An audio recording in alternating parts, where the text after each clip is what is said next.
Primeira Reis, capítulo de número 19, versículo 9. E depois vocês considerem as vossas Bíblias na mesma posição, ao saber, aberta. Amém? Todos encontraram?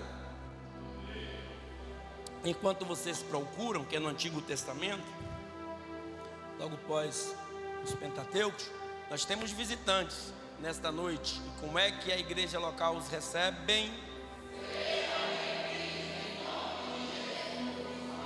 Sempre. Amém? E ali entrou em uma caverna e passou ali a noite. E eis que a palavra do Senhor veio a ele e disse: que fazes aqui, Elias? Amém? E ali entrou em uma caverna e passou ali a noite. E eis que a palavra do Senhor veio a ele e lhe disse: que fazes aqui, Elias? Amém? Vamos orar aí como vocês estão, em nome de Jesus. Reclina um pouco a cabeça de vocês. Querido Deus e amado Senhor, mais uma vez, diante da Tua presença, viemos pedir ao Senhor entendimento e compreendimento pela Tua palavra, para que nós, ou compreensão pela Tua palavra, para que nós possamos adquirir mais, meu Deus, para que possamos usufruir dela e transmitir para outras pessoas, talvez não com palavras, talvez não evangelizando, mas com ações, aprendendo do Senhor, para que o Senhor nos justifique diante do mundo cruel qual nós vivemos. Meu Deus, estamos aqui, meu Deus, do pastor até o porteiro, como aprendizes do Senhor, para que o Senhor desça sobre nós o Teu mel, a Tua essência, o Teu prazer e a Tua graça, meu Deus, que já faz parte das nossas vidas, para que nós possamos a cada dia construir mais, edificar mais a nossa vida espiritual diante do Senhor. Meu Deus, toma a minha vida enquanto eu estiver aqui pregando a Tua palavra, minha esposa, meu Deus, que encontra-se em outro estado, meu Deus, o meu filho ou os meus filhos, meu Deus, e também, meu Pai, todas as pessoas que aqui estão, guarda debaixo das Tuas poderosas asas celestiais, para que nós possamos cultuar, meu Deus, em paz, e que venhamos sair daqui cheios do Teu Santo Espírito. Amém e graças a Deus. Como eu disse, o tema dessa pregação é: os teus sentimentos não vão parar a obra de Deus.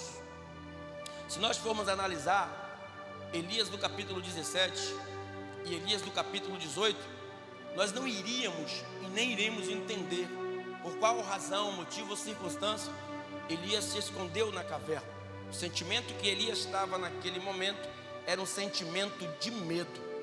E todo sentimento em nossas vidas que, se porventura venha atrapalhar a obra de Deus, seja em nossas vidas ou em vida de outrem, ele vai abrir uma outra porta. E nós vamos ver isso à luz da palavra. E quando Deus aparece para Elias, o interessante é que Deus não se afastou de Elias, porque se Deus falasse a ele: o que está fazendo aí, Elias? Obviamente dava o sentido de que Deus estava distante, mas a palavra é: o que faz aqui, Elias? Ou seja, Deus, Ele sempre está presente. Nós não entendemos muitas vezes o trabalhar de Deus. Meu amigo, perdão, e minhas amigas, tudo acontece pela permissão de Deus. Permissão não é ação de Deus, não é porque Deus agiu para que aquilo acontecesse. Deus simplesmente permitiu, seja de uma forma de correção, ou de uma forma de exortação, ou de uma forma de exaltação para o Teu santo e maravilhoso nome.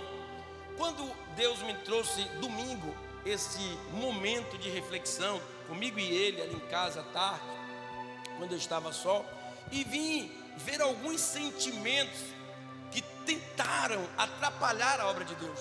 Um deles, o rei Saul, quando ele teimosamente, com seu sentimento de soberba e de posse, porque havia uma teocracia, Deus que regia os reinos, ou seja, o reino de Israel, e Deus disse a ele: Saul, através do profeta Samuel, acabe com todos os amalequitas, destruam todos eles, não deixe uma alma sequer viva. E ele, com seu poder, ou melhor dizendo, com seu sentimento de poder, de posse e de autoridade, ele colocou em teu coração o desejo de trazer o rei como escravo, separou alguns gados e algumas pessoas para trazer também como escravo. Ou seja, Deus não parou a obra por causa da soberba e por causa da desobediência de de Saul, não sei o que eu estou com Esaú na cabeça. E Deus pôs Davi em teu lugar para que a obra de Deus tivesse continuidade. O teu sentimento não vai parar a obra de Deus.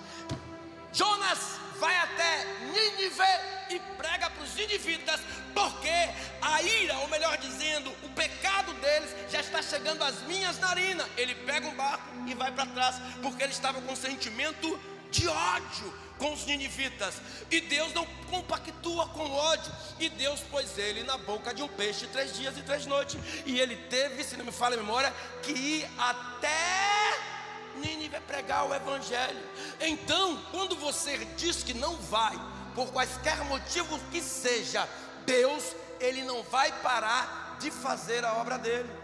Se nós pegarmos a história de Elias, capítulo 17, 18, quando Elias chega perante o rei Acabe e diz assim, cuja minha palavra sobre o rei que eu sirvo, Deus que eu sirvo, não haverá chuva e nem orvalho durante 3 anos e 6 meses, e assim ocorreu. Ele foi para o Monte Carmelo, chegou no Monte Carmelo sozinho, enfrentou 450 profetas de Baal, e ali ele os venceu através do poder de Deus. Mas em um dado momento, quando Acabe e Jezabel começou a matar e perseguir os profetas, ele sentiu medo. Ele sentiu medo. Isso é normal.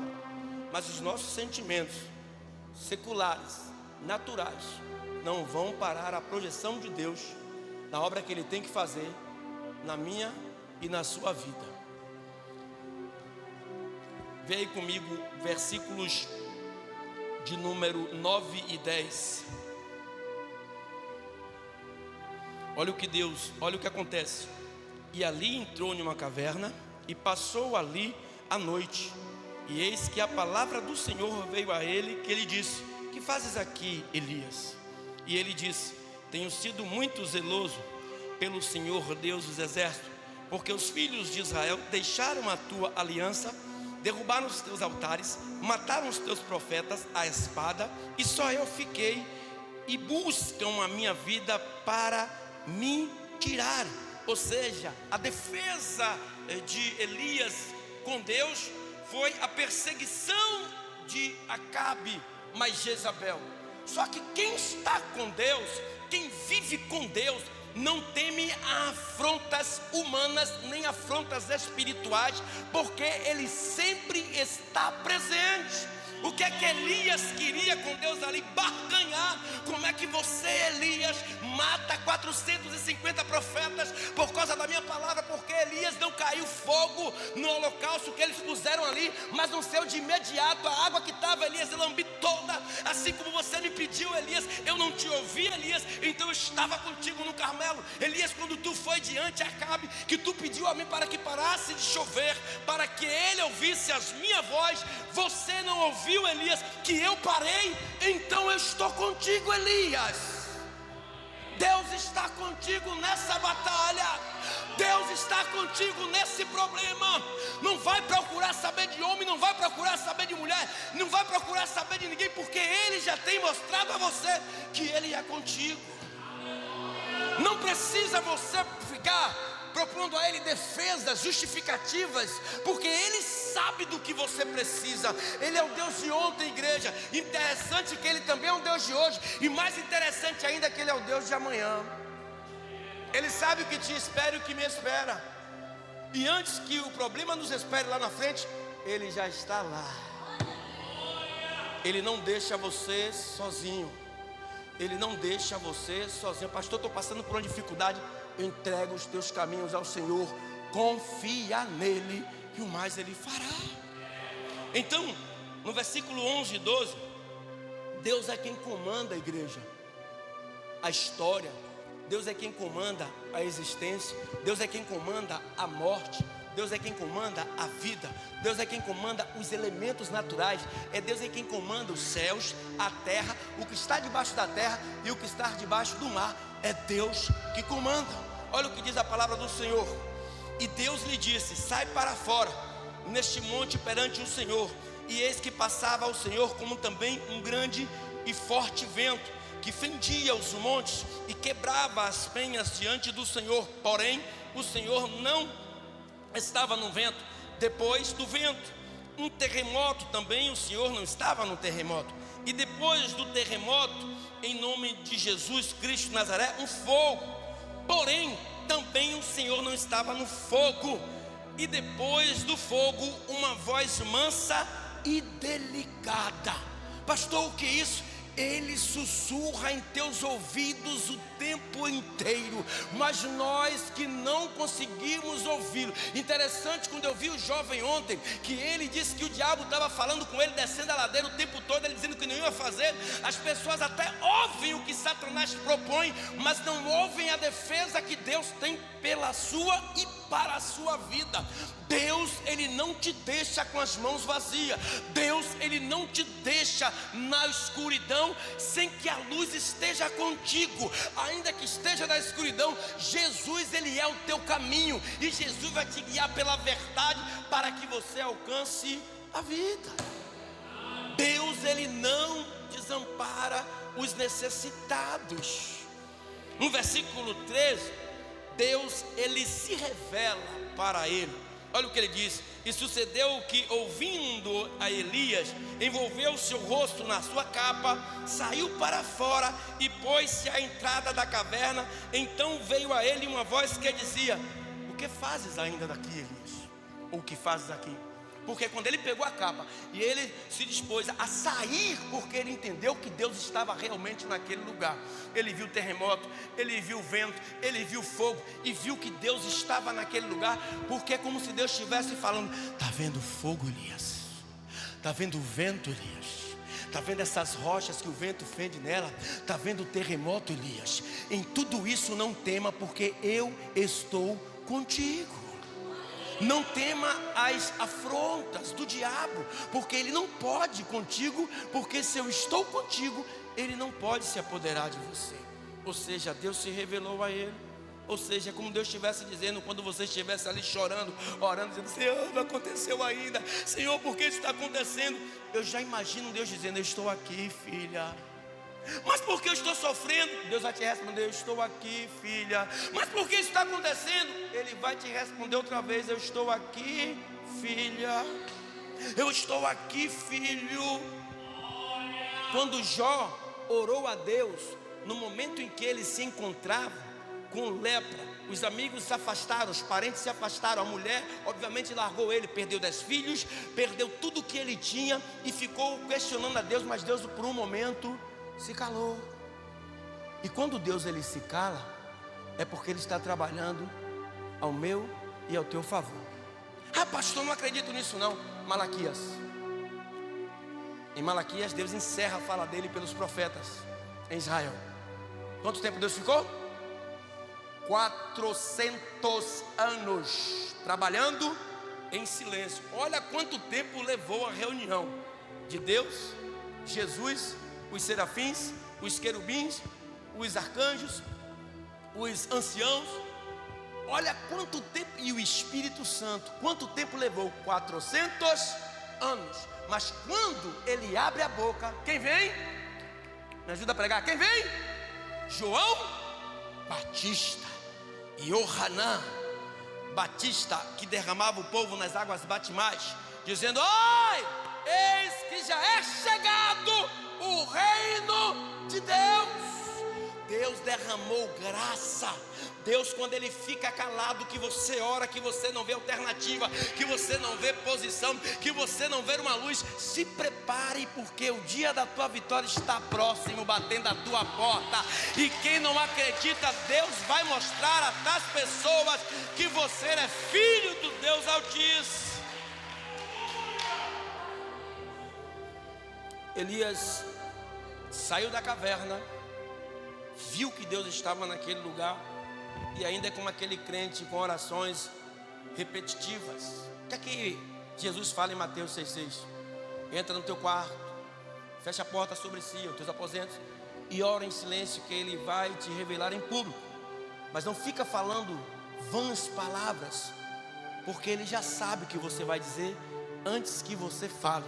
Olha o que Ele diz no versículo de número 14. E Ele disse: eu tenho sido, de novo a mesma conversa, em extremo zeloso pelo Senhor Deus dos exércitos, porque os filhos de Israel deixaram a tua aliança, derrubaram os teus altares, mataram os teus profetas a espada, e só eu fiquei, e buscam a minha vida para matarem. Deus já sabe o que você está passando. Deus já entende o que você está vivendo. Deus sabe as circunstâncias da qual você está vivendo, com seu marido, com seu filho, com sua esposa, com quem quer que seja. Ele está trabalhando em seu favor, porque Deus não é homem para que minta, e nem filho do homem para que se arrependa. Se está passando pela prova, continua glorificando a Ele. Não vai se esconder em caverna, não vai se esconder dentro de quarto, não vai se esconder atrás da Bíblia, porque Ele é quem revela a sua história na presença do diabo e de todos os seus opositores. Ele não vai te deixar na lama, Ele não vai te deixar no buraco, Ele não vai te deixar no marasmo, porque Ele te chamou, e se Ele te chamou, Ele garante.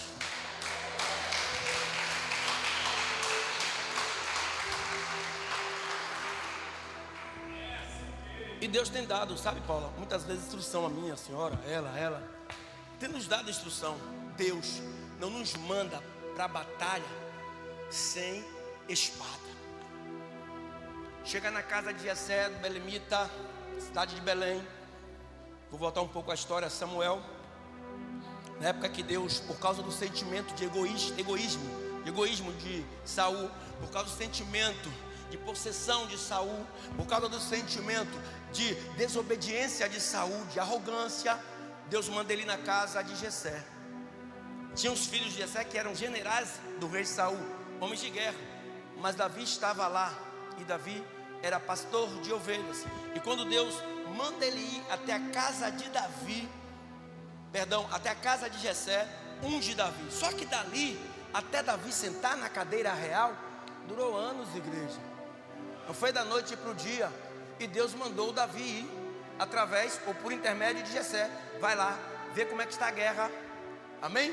E vê como é que estão seus irmãos, e vê como é que está o rei. Leva aqui esse guisado para o rei, leva esse pão para os seus irmãos. Só que no meio do caminho, ele para numa beira de um rio e pega 5 pedrinhas, ou seja, é a espada de Deus.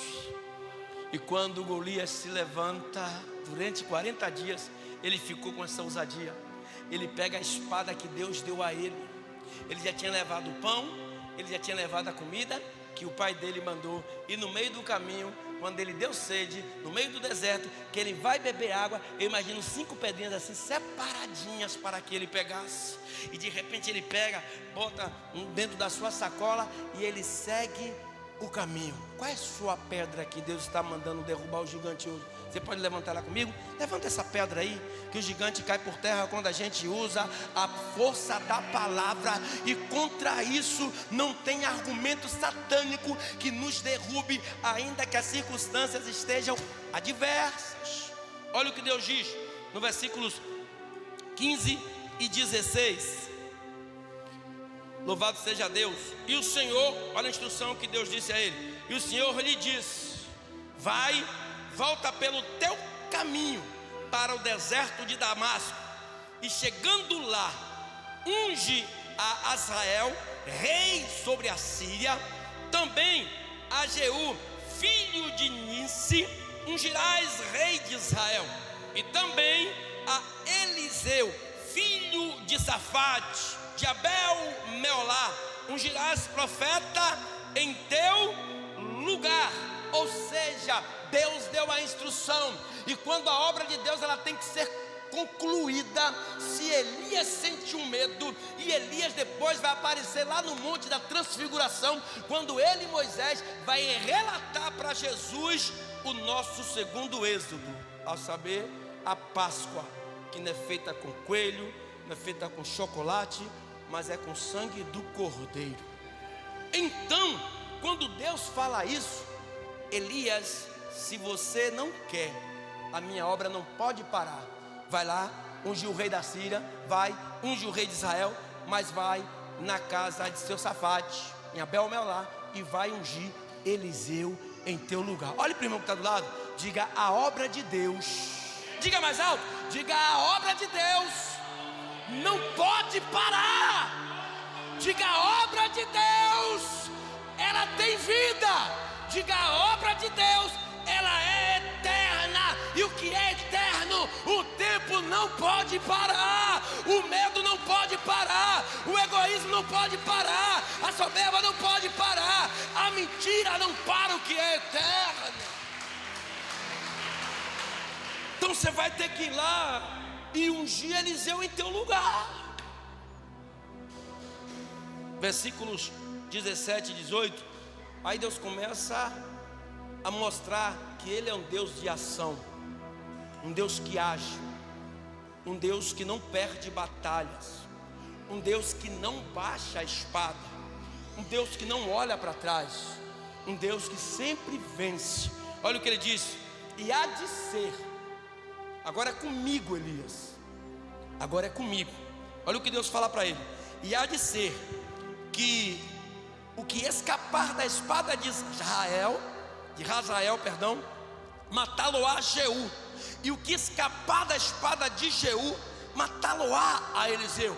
Também Elias, se você não sabe, estou só parafraseando, deixei ficar em Israel 7.000, todos os joelhos que não se dobraram a Baal, e toda a boca que não o beijou. Ou seja, você não está só. Se no norte você está se sentindo só, no leste, no sul, no centro-oeste, no nordeste, eu tenho separado homens que não se renderam a Acabe e não se renderam ao Deus Baal. Você não está só nesta batalha. Tem alguém que Deus levantou que está orando pela sua vida, que você nem sabe. Tem alguém que está lutando espiritualmente pela sua história, pelo que você está passando. Ou seja, Deus disse a ele: se você não sabe, Elias, eu deixei 7.000 homens que não se renderam a Baal. Sabe qual é o nosso mal, igreja? É porque a gente quer estar sempre por cima na presença de Deus.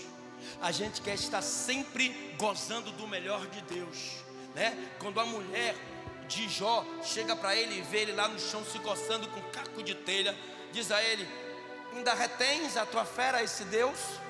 Olha o teu estado físico, lastimado. Olha como está você está fedendo, sua pele está em carne viva. Abandona a esse Deus e morre. Infelizmente, tem muitos crentes que estão dando ouvidos a esse tipo de conselho, mas crente igual a Jó não. Como fala uma louca, falas tu. Recebi eu o bem do Senhor e não posso viver com o mal que Ele, por permissão, derrame sobre a minha vida. Eu saí nu do ventre da minha mãe e nu retornarei para lá. Está faltando em nós, igreja, essa percepção, saber quem é o nosso Deus. A tua luta não é contra a carne, a tua luta não é contra o sangue. Se alguém está se levantando contra você, entrega-os na mão de Deus. É quem pode resolver. Quando você chega em um estado físico, emocional, psicológico, que você diz assim: ó, para mim não dá mais. Para mim até aqui, fazer como Elias, para mim, ele estava pensando até em se suicidar. Para mim não dá mais. O impossível, ele só é feito através de Deus. E quando você sabe que para você não tem mais recursos naturais e espirituais, o general de guerra, ele se levanta e ele vai derrubar tantos quantos se levantem contra as suas vidas. Se creres, verás o milagre de Deus. Milagre não fortalece crente. Milagre não fortalece homem, porque se milagre fortalecesse, Elias jamais se entregaria aos deleites de Acabe e Jezabel. Igreja, o que Elias viveu, o que Elias vivenciou quando 3 anos e 6 meses não choveu, o que Elias viveu, Rodolfo, quando ele manda seu moço, vai lá, vê se tem alguma nuvem no céu, porque já é chegada a hora. O contrato que eu fiz com Deus em relação à chuva e o castigo em Israel é até hoje. Ele volta, meu senhor, eu acho que seu Deus te enganou. Só tem uma nuvem lá, meu senhor, mas a nuvem é do tamanho da minha mão. Ele disse, basta. E caiu grande tempestades na terra com aquela pequena nuvem. Esse é o sinal que Deus deu a ele naquele dia. E quantos sinais Deus tem te mostrado, mas as Acabes e os Acabes e as Jezabels da tua vida não está deixando você enxergar o que está além da montanha, porque eles estão se levantando contra a montanha diante de vocês, e vocês não estão conseguindo olhar e enxergar o horizonte, aonde Deus tem nas suas mãos vitória para você, no seu casamento, na sua família, no seu trabalho, na sua vida estereótica. Ele está tratando de você, Ele está cuidando de você. Talvez você diga, eu não aguento mais, porque eu estou passando por tudo isso. Que situação é essa? Eu estou a ponto de tirar minha própria vida. Ele está dizendo, ó, acalma-te. Quando aqueles homens entraram na embarcação e passaram para outra margem, ou seja, milagres não revelam quem Deus é em nossas vidas por causa dos nossos corações pequenos. E aqueles apóstolos viram Jesus fazendo inúmeros milagres, mas quando a tempestade pegou eles no meio do mar, eles começam a ficar apavorados. E Ele, que comanda os elementos, manda que o mar se acalme e que cesse o vento, porque Ele vai passar. E aonde Ele passa, não tem vendaval, não tem terremoto, não tem temporal, porque Ele é quem comanda. Eu não sei como você pôs o pé ali hoje, ou como você pôs o pé em dias anteriores a esse, mas eu quero te dizer, se você crê verdadeiramente, não em mim, eu não sou nada, mas se você crê que o Deus qual é pregado, o Deus qual você ouve, Ele verdadeiramente existe e está vivo, Ele pode mudar a história da sua vida. Pastor, que doutrina é essa? É a doutrina da fé. É de não se render de modo algum por causa das circunstâncias.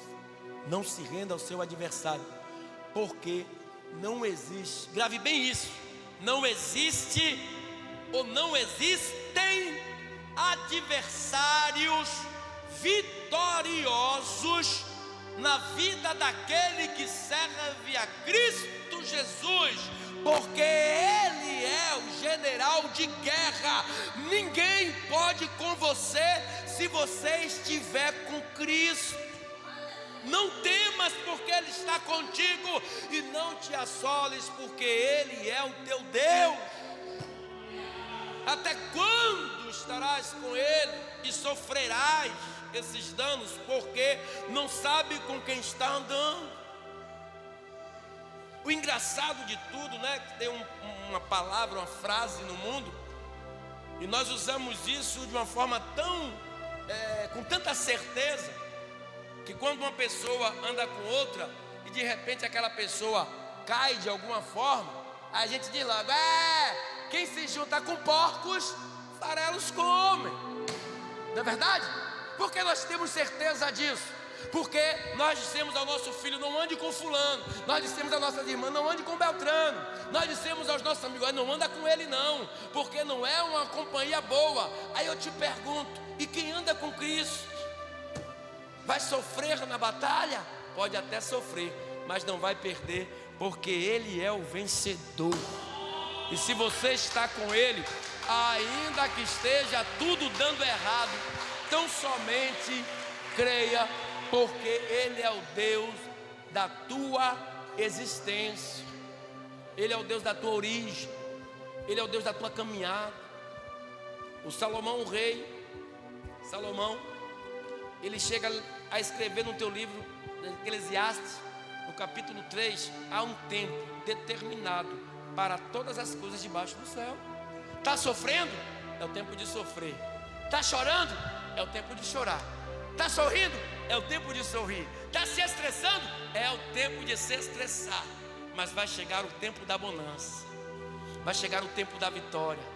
Vai chegar o tempo da luz, onde as trevas não terão mais forças contra a sua vida. Ainda que ande pelo vale da sombra da morte, não temereis, porque Ele está contigo. Ele é quem te consola. Ele é quem te põe em pastos verdejantes. Então não temas, creia tão somente. Elias nos deixa uma lição fantástica. Pastor, que lição é essa? Pegou a visão? Em tudo que ele estava passando, Deus estava com ele. Eu te pergunto, como Tiago fala no seu 5º livro, que nós somos sujeitos às mesmas paixões de Elias.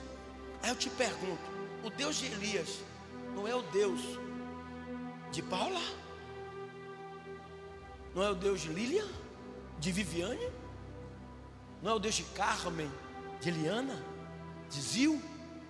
O Deus de Elias, ele mudou? Não. Malaquias capítulo 3 vai dizer que ele é um Deus imutável. Ou seja, ele não sofre transformações. Ele é aquele que estava lá ontem, há séculos atrás.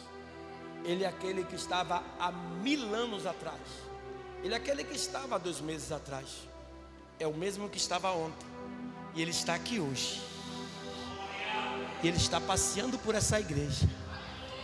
É o mesmo Deus que está na tua vitória no dia de amanhã. Porque depois desse episódio, Elias anda com Eliseu. E em um dado momento, ele não morreu. Detalhe, Elias, segundo a Bíblia, ele subiu aos céus em carne e osso. Detalhe, Moisés, não encontraram o sepulcro de Moisés até os dias de hoje. Interessante é que quando Jesus sobe com Pedro, Tiago e João ao monte da transfiguração, quem aparece para lhe avisar: Jesus, chegou a hora. Não foi anjo, não foi querubim, não foi os anciãos, foi o sepulcro não encontrado que estava Moisés, e aquele que não provou da morte, Elias. Mesmo Deus daquela época é o Deus da sua vida.